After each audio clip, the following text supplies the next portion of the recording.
Gang से धमकी मिलने के बाद पूर्णिया सांसद पप्पू यादव की पहली प्रतिक्रिया सामने आई है। पप्पू यादव ने कहा है कि उन्हें किसी से डर नहीं है, किसी लॉरेंस बिश्नोई को नहीं जानता, जिसे मुझे मारना है मार दे। पप्पू यादव ने आगे कहा कि उन्हें नहीं मतलब कि कौन क्या कर रहा है, जो सही है वो बोलूंगा। सुरक्षा को लेकर पप्पू यादव ने कहा कि उन्हें सुरक्षा की जरूरत नहीं है। जी हां, पप्पू यादव Z+ सिक्योरिटी की मांग कर रहे थे, लेकिन अब उनका कहना है कि उन्हें सुरक्षा की जरूरत नहीं है, जनता ही उनकी सुरक्षा है। बता दें कि 2 दिन पहले लॉरेंस गैंग की तरफ से पप्पू यादव को जान से मारने की धमकी दी गई थी। धमकी का ऑडियो क्लिप भी हमने आपको सुनाया था।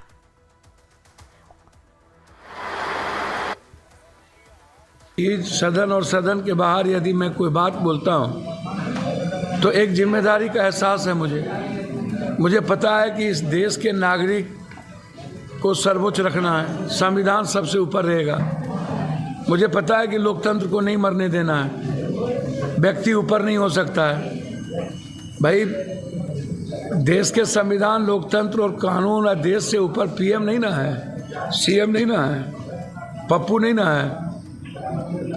और आम आदमी की हिफाजत आप नहीं करेंगे और आम आदमी को कोई एक व्यक्ति पूरा का पूरा एक नया देश बना ले, कोई भी माफिया, अपराधी, दादा, नाना, हमको किसी के निजी जिंदगी से कोई मतलब नहीं है। मारो, बाबा सिद्दीकी को मारे हो, सलमान को मारो और अब्राहम को मारो, जिसको मारना हो मारो, लेकिन मैं अपना दायित्व तो करूँगा ना भाई।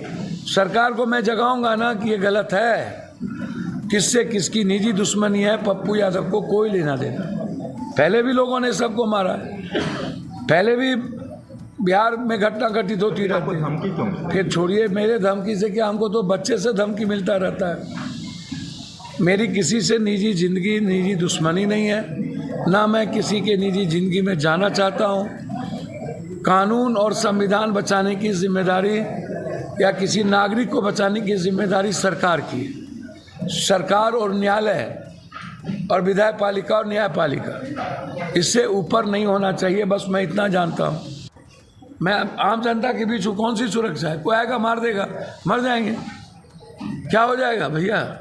मेरे मरने से मेरे देश मर जाएगा क्या? वो मेरे मरने से देश मर जाएगा तो मार दो आकर के।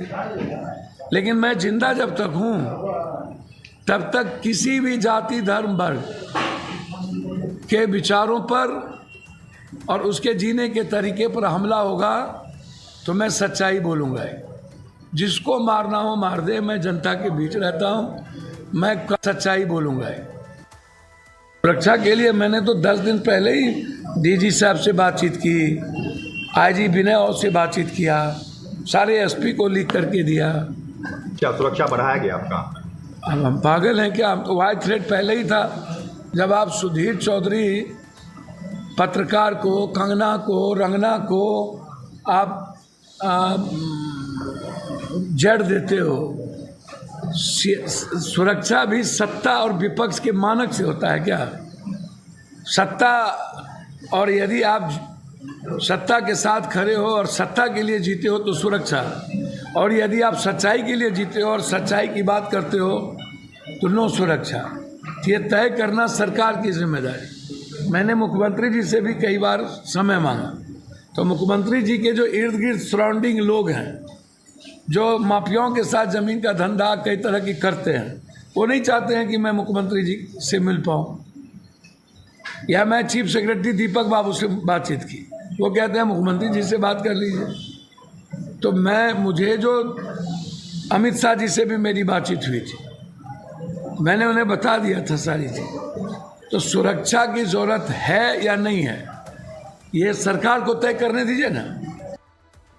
तो धमकी के बाद पप्पू यादव का ये पहला बयान आपने सुना।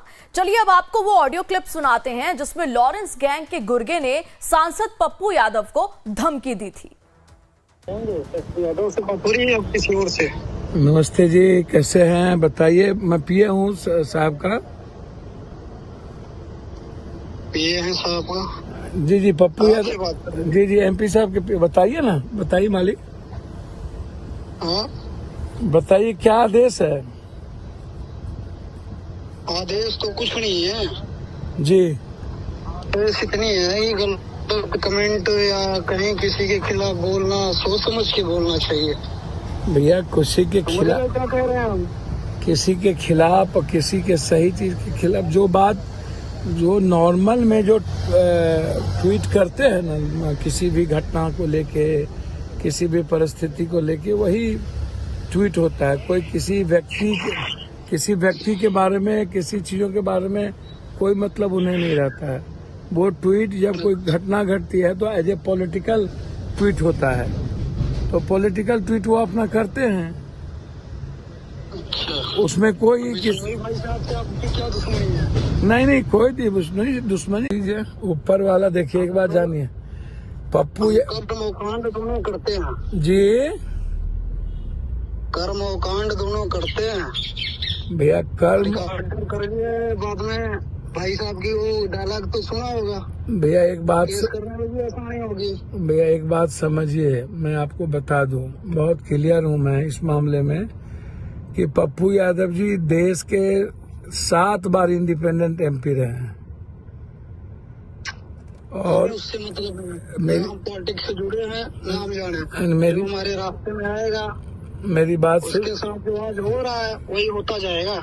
आपके रास्ते में ना कोई जा रहा है, ना जाता है, ना जाएगा। वो पॉलिटिकल चीजें हैं, पॉलिटिकल चीजें होती रही है, बात करते ठीक है। पॉलिटिकल उन्हें पॉलिटिकल नाले किसी के खिलाफ बोलना, किसी को शब्द बोलना पॉलिटिकल नहीं है। बाकी हम देख लेंगे, एक बार फोन करने का मकसद यही था, सुधर जाओ, नहीं आगे तो देख ही लेंगे हम।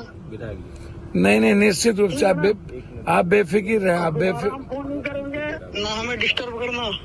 ओके राम। ओके। और हमारे संवाददाता पटना से अमित सिंह लगातार जुड़े हुए हैं। अमित जी, धमकी मिलने के बाद पप्पू यादव का पहला बयान आपने सुना, और पहले जहां पर पप्पू यादव सिक्योरिटी की मांग कर रहे थे, अब उनका कहना है कि उन्हें कोई सुरक्षा नहीं चाहिए और मुख्यमंत्री जी से उनकी मुलाकात भी नहीं हो पा रही है। देखिए प्रेरणा, ये शुद्ध रूप से पॉलिटिक्स कर रहे हैं और इसी के लिए वो जाने भी जाते हैं। बिहार में लंबे समय से वो सुर्खियों में बने रहते हैं कुछ ऐसे ही बयानों के चलते। और देखिए 2 दिन पहले वो कैसे मीडिया के सामने आकर कई लोगों से फ़ोन पे बात भी की थी उन्होंने, और ये कहा था कि हम लगातार पत्र लिखकर अपने जान की सुरक्षा की बात कर रहे हैं, हमारी सुरक्षा बढ़ाई जानी चाहिए। और जिस तरीके से ऑडियो टेप वायरल हुआ उसके बाद से वो डीजी से जो डीजीपी है उनसे ही बातचीत किए थे, और 2 दिन के बाद देखिए किस तरीके से यू टर्न कर लेते हैं। देखिए पूरा मामला पॉलिटिकल होता जा रहा है।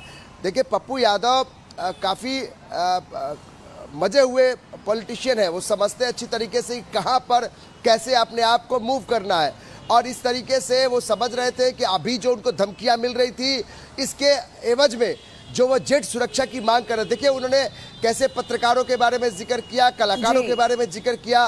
तब पप्पू यादव की दरअसल मंशा ये थी कि जो धमकी उनको मिल रही थी उसके एवज में उनकी सुरक्षा वाई से जेड कर दी जाए, यानी उनकी सुरक्षा बढ़ा दी जाए। लेकिन जब देखा गया कि 2 दिनों के अंदर कोई प्रभाव नहीं पड़ रहा है, और हमने जब इंटरव्यू करने की कोशिश की थी, सवाल किया था जो केंद्रीय गृह राज्य मंत्री है नित्यानंद राय से, उन्होंने भी हाथ जोड़ लिया था पप्पू यादव के सवालों पे। तो ये समझ में आ गया पप्पू यादव को कि अब केंद्र सरकार उन पर तत्काल कोई फैसला नहीं लेना चाहती है। सुरक्षा बढ़ाने की बात जो हो रही है उस पर कोई संज्ञान नहीं लेना चाहता है। उन्होंने पत्र लिखकर जो गृह विभाग में भी अमित शाह जी को भी उन्होंने लिखा था, लेकिन सबके बावजूद भी पप्पू यादव का कुछ हो नहीं पा रहा है, उनकी सुरक्षा नहीं बढ़ाई जा रही है।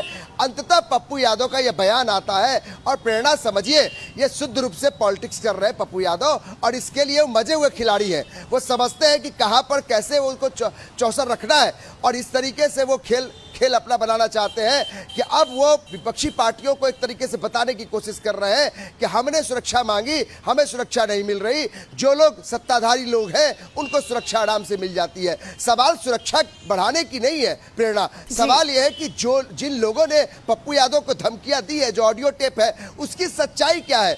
पुलिस इसको खंगालने में लगी है कि जो